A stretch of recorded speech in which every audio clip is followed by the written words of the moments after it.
For this video, ang share ko sa inyo is DIY how to do. For this video, ang share ko sa inyo is how to DIY your very own. For today's video, ang share ko sa inyo is how to do a DIY boho CD. For today's video, ang share ko sa inyo is how to do your very own DIY home. For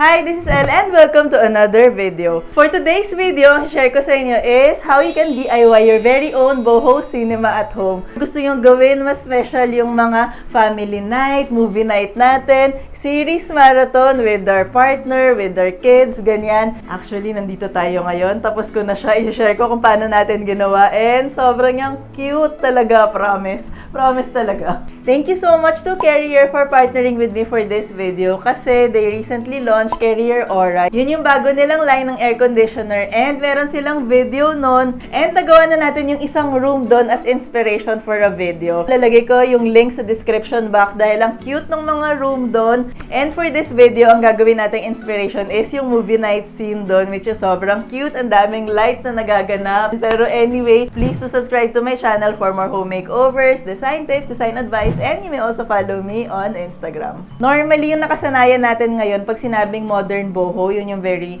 mas neutral ng konti, tapos maraming mga rata, natural elements, ganyan. Pero, meron pang iba talagang feel yung boho na style talaga. So, ito yung 2018 na Elle para i-share sa inyo kung ano ba yung boho style. Ano ba yung bohemian chic or yung tinatawag nilang boho style? Actually, yung mga ganun naman is ano lang siya, very relaxed and casual na style. Yung very laid back lang talaga. May pagka-collected style lang siya. Para siyang yung look na mga na-collect mong items sa mga travels mo, mga Moroccan or Turkish-inspired na mga textile, mga fabric. Basta ang importante dito, very relaxed lang talaga yung feel nung bahay mo. Ang itatransform kong room is itong office natin. Sakto, di ba? Ito yung boho chic makeover natin. So, ang una-una natin gagawin is yung drapery. Gusto natin gumawa nung parang tent-like feel dahil nakadagdag siya ng texture, nakadagdag ng coziness factor. Madali lang siya ma-achieve pero ang laki nung impact niya para sa space. Ang gagawin namin na DIY dito is, ito yung ginamit namin, hanger. Ano lang ba to? This is Gina na material. Tapos, sa buong total 10 yards to 250 pesos. Ayusin na natin siya, lalagay tayo ng ganito doon. Tsaka ganun dito and lalagyan natin to ng fairy lights. Ang gagawin natin ngayon is projector. So, maglagay lang kayo ng kahit anong plain na flat sheet na white or any na tela. Achieve nyo na agad yung parang medyo cinema feel.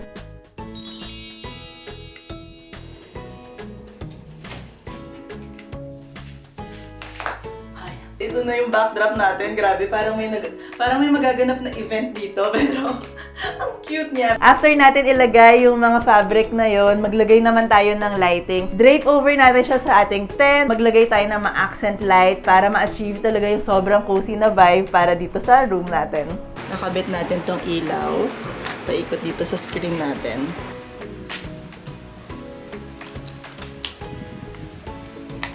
Abangan nyo kung ano yung isusulat natin dito.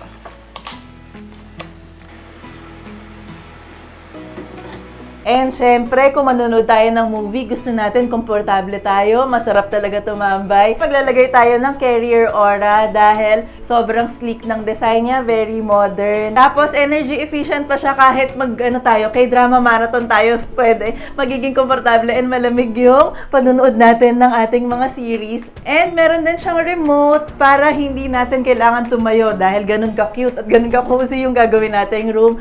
Para one click away lang kung ano yung comfy na temperature para sa inyo. Pwede nating ilipat-lipat ng sobrang dali lang. Syempre, ang pinaka-importante na space dito sa ating boho cinema is yung pinaka-lounge area. Ang dami nating texture, ang daming pillows, iba-iba, very colorful. Parang mga bagay na na-collect mo from travel. Yun yung feel niya eh. So, yun yung ginawa ko para dito sa space. Naglagay tayo ng madaming rug, mga pillows. Then, syempre, naglagay tayo ng mga plants natin dito. Tapos, yung scent, meron tayong diffuser, and meron din tayong signage para saktong-sakto and perfect para sa ating movie night. Sobrang excited na ako i-share and i-reveal sa inyo yung result ng ating boho cinema. Kaya, alika, ito na, papakita ko na sa inyo. Alisin na muna natin tong chair. Ito na yung ating cinema room. Cinema room talaga, pero dito muna tayo mag-start. Ginamit natin yung cushion, nakita nyo kanina kung saan, di ba? And naglagay pa rin tayo dito ng mga throw pillow para cozy pa rin. Tapos dito sa corner na to, dito natin nilagay yung projector. Yung mga plants, kinulek lang natin dito sa corner na yan. Dito naman, dito sa cabinet wall natin nilagay yung pinaka-screen natin. So kahit anong tela lang, meron kayong flat sheet na white, ganyan. Tapos, naka-push pin lang siya dyan, pero ang ganda na niya. And syempre, nilagyan natin ng ilaw, very cute. Meron pa tayong pa-feather dito para wala lang. Dagdag cuteness lang dito sa wall na to. And dito sa existing na cabinet na to, syempre, kinip pa rin natin siya, pero nilagyan natin siya ng konting styling. Look! Nakikita nyo ba yan? $1 million movies. So, off muna natin to para hindi nagiglare. Ayan. And dito naman, naglagay tayo ng dry flowers, konting styling lang. Before kasi, di ba, parang eucalyptus. Ibahin naman natin ng konti yung vibe. Tapos, meron tayong diffuser para habang nanonood ng movie, mabango. Para dagdag feels. Sobrang importante talaga ng lighting sa kahit anong space. Lalo na kapag kayong space mo is panggabi talaga. Alam mo yun, parang lights out decorating. Kailangan, isipin nyo yun. Ano yung itsura niya panggabi. Pwede kayong extra effort. Pwede kayong gumamit ng mga multicolored na lights para may vibe. Ayan. Ang cute. Balik lang natin sa kanina. Pero, yun. And of course, ang star nitong space natin is itong pinaka-lounge area natin kung saan meron tayong canopy. Dito na lang ako. Gusto ko mag-perform. Tapos, ito yung lahat ng mga cushions na meron lang kami. Siyempre, meron tayong tray dito for our food. Pwede tayong mag-wine, ganyan. Okay, miss na kayo. Bye. For me, very important na gumawa tayo ng mga space. Alam mo yun, gawin natin special once in a while, kahit na walang occasion. And ito, nilook forward ko na. Parang feeling ko nga, matagal-tagal hindi babalik dito yung desk. And super thank you to Carrier for partnering with me for this video. Sobrang perfect ng Carrier aura dito sa ating cinema room dahil wala, ang sarap mag-lounge ng cozy, di ba, ng malamig. Thank you so much. Kung nagustuhan niyo to, please do like this video and do subscribe to my channel for more home makeovers, design tips, design advice, and you may also follow me on Instagram. Until next time, bye! Hello! Dali, movie! Movie time! Bakit? Gusto mo Ang daya naman eh. Hindi naman kasi sinabi sa akin na magde-dress siya eh. Di ba? Dali, bakit? Di sana nag-dress din ako. Ganda. Gusto ko yan.